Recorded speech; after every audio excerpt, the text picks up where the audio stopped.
నమస్తే, welcome to of the record. నేను Sindhu. Doctor వృత్తిలో ప్రజలకు సేవలు చేసుకునే తాను రాజకీయాలకు రావడంతో సీనియర్ నాయకులను ఓడించి కుర్చీలో కూర్చున్నారు. తన నియోజకవర్గంలో అభివృద్ధి బాటలో నడిపించే ప్రయత్నం చేశారు. ఇంతకు అతను ఎవరు, ఆ నియోజకవర్గం ఎక్కడ ఉందో తెలుసుకునే ప్రయత్నం చేద్దాం.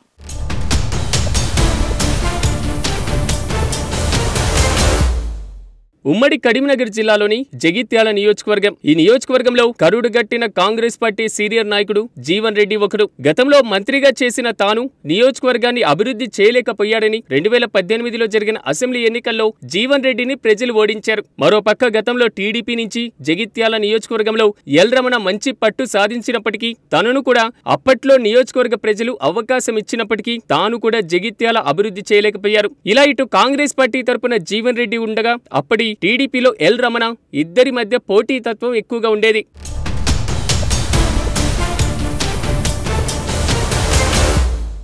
అయితే బీజేపీ పార్టీ నుండి వీరికి ధీటైన నాయకుడు లేకపోవడంతో బీజేపీ 3వ స్థానంలో కొనసాగడంతో క్యాడర్ కూడా పెంచుకోలేని పరిస్థితి ఎదురైంది. ఓటు బ్యాంకును పెంచుకునే ప్రయత్నం అప్పటి ఉమ్మడి కరీంనగర్ జిల్లా ఎంపీగా విద్యాసాగర్ రావును కొనసాగించిన అప్పుడు ఆ సమయంలో స్థానిక ఎన్నికలు రావడంతో బీజేపీ పట్టు పెరిగిందని అనుకున్నారు. కానీ అప్పటికి టీఆర్ఎస్ ఇప్పుడు బీఆర్ఎస్ పార్టీ రాష్ట్రంలో తెలంగాణ పోరాటం పైన పార్టీ పట్టు సాధించడంతో తెలంగాణ రాష్ట్రం తీసుకువచ్చిన పార్టీగా జగిత్యాల నియోజకవర్గ ప్రజల్లోకి రావడంతో ప్రజల్లో తెలంగాణ కోసం పోరాడి తెచ్చిన పార్టీగా ప్రజల్లో ముద్ర వేసుకుంది. కనుక అప్పటి నుంచి స్థానిక సంస్థలైన సర్పంచ్ ఎన్నికల్లో అప్పటి టీఆర్ఎస్ ఇప్పటి బీఆర్ఎస్ పార్టీ మద్దతు తెలిపిన వారు అధిక సంఖ్యలో గెలవడంతో అప్పటి నుంచి బీఆర్ఎస్ పుంజుకోవడం మొదలుపెట్టింది.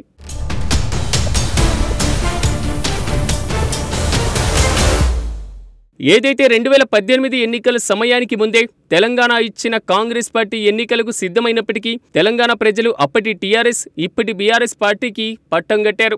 జగిత్యాల నియోజకవర్గంలోని ప్రజల తీర్పును ఊహించలేదు కాంగ్రెస్ బీజేపీ పార్టీలు. బీఆర్ఎస్ పార్టీకి జగిత్యాల నియోజకవర్గంలో సరైన నాయకుడు లేకపోవడంతో అప్పట్లో ఆ నియోజకవర్గానికి కల్వకుంట్ల కవిత పోటీ చేద్దామని అనుకున్నారు. కానీ పార్టీ అధ్యక్షుడు కేసీఆర్ ఆలోచించి స్థానికుడైన డాక్టర్ వృత్తిలో కొనసాగుతున్న తాను స్వచ్ఛంద సేవా కార్యక్రమంలో చురుకుగా పాల్గొంటున్న సంజయ్కి ఛాన్స్ ఇవ్వడంతో 2018లో పోటీ చేశారు. గతంలో మంత్రిగా చేసిన జీవన్ రెడ్డితో పాటు బీజేపీ పార్టీ నుండి రవీంద్రారెడ్డి, డాక్టర్ సంజయ్తో పోటీ పడ్డారు. గతంలో మంత్రిగా పనిచేసిన జీవన్ రెడ్డికి జగిత్యాలలో మంచి పట్టున్నప్పటికీ అప్పట్లో కేంద్రంలో బీజేపీ జెండా ఎగురుతుంది. కానీ ఈ రెండు ప్రధాన పార్టీల అభ్యర్థులు డాక్టర్ సంజయ్ ముందు ఓడిపోవడంతో బీఆర్ఎస్ పార్టీకి ఓటు బ్యాంకు వచ్చి చేరింది.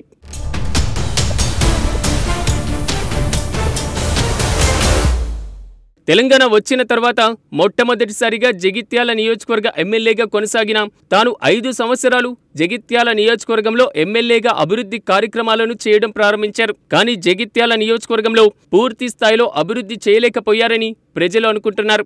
ఇదిలా ఉండగా తాను ఎమ్మెల్యేగా కొనసాగుతున్న జగిత్యాల నియోజకవర్గంలోని మున్సిపల్ చైర్మన్ పీఠంపై బోగా శ్రావణి కొనసాగిన తాను నియోజకవర్గంలో చేస్తున్న అభివృద్ధి పనులు శంకుస్థాపనలకు ఎమ్మెల్యేగా కొనసాగుతున్న సంజయ్ని పిలవకపోవడంతో అప్పట్లో వీరి మధ్య మాటల యుద్ధమే జరిగింది. సంజయ్కి బీఆర్ఎస్ పార్టీ తరపున తనకు పోటీగా వస్తుందేమోనని అనుకొని తాను చక్రం తిప్పడంతో చైర్మన్ గా కొనసాగుతున్న బోగా శ్రావణిని సొంత పార్టీలో ఉక్కిరిబిక్కిరి చేశారని అంటున్నారు. చివరికి ఎమ్మెల్యే తనను అభివృద్ధి పనులకు శంకుస్థాపనలకు పిలవకపోవడంతో పార్టీ కార్యక్రమాలకు రానివ్వకపోవడంతో బోగా శ్రావణి బీఆర్ఎస్ పార్టీకి తన పదవికి రాజీనామా చేసి బీజేపీ పార్టీలోని బండి సంజయ్ కుమార్ ఆధ్వర్యంలో పార్టీ కండువాను కప్పుకున్నారు. ఇక తాను పార్టీలో చేరడంతో జగిత్యాలలో బీజేపీ క్యాడర్ పెంచుకోవడం మొదలుపెట్టింది.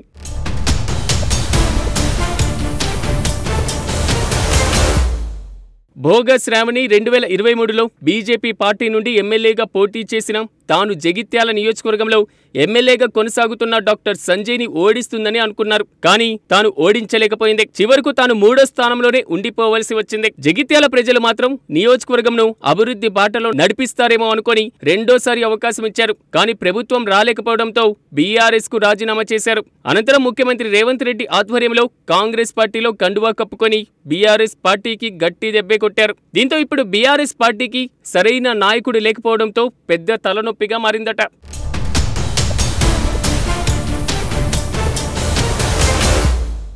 ఇక జగిత్యాల నియోజకవర్గం బీఆర్ఎస్ పార్టీని నడిపించేది ఎవరని కార్యకర్తలు ఎదురుచూస్తున్నారు. డాక్టర్ సంజయ్ కాంగ్రెస్ పార్టీ కండువా కప్పుకొని తాను మొన్న చొప్పదండి నియోజకవర్గంలో జరిగిన జనహిత పాదయాత్రలో పాల్గొన్న రాష్ట్ర అధ్యక్షుడు బొమ్మ మహేష్ కుమార్ గౌడ్ ని పాదయాత్రలో కలవడానికి ప్రయత్నం చేశారు. కానీ తనని దగ్గరికి రానివ్వకుండా కాంగ్రెస్ పార్టీ రాష్ట్ర అధ్యక్షుడు నెట్టేశారు. చివరకు తాను ఏమీ చేయలేని పరిస్థితిలో ఎమ్మెల్యే సంజయ్ పాదయాత్రలో పాల్గొనలేక అక్కడి నుండి వెనుతిరిగి వెళ్లిపోయారు.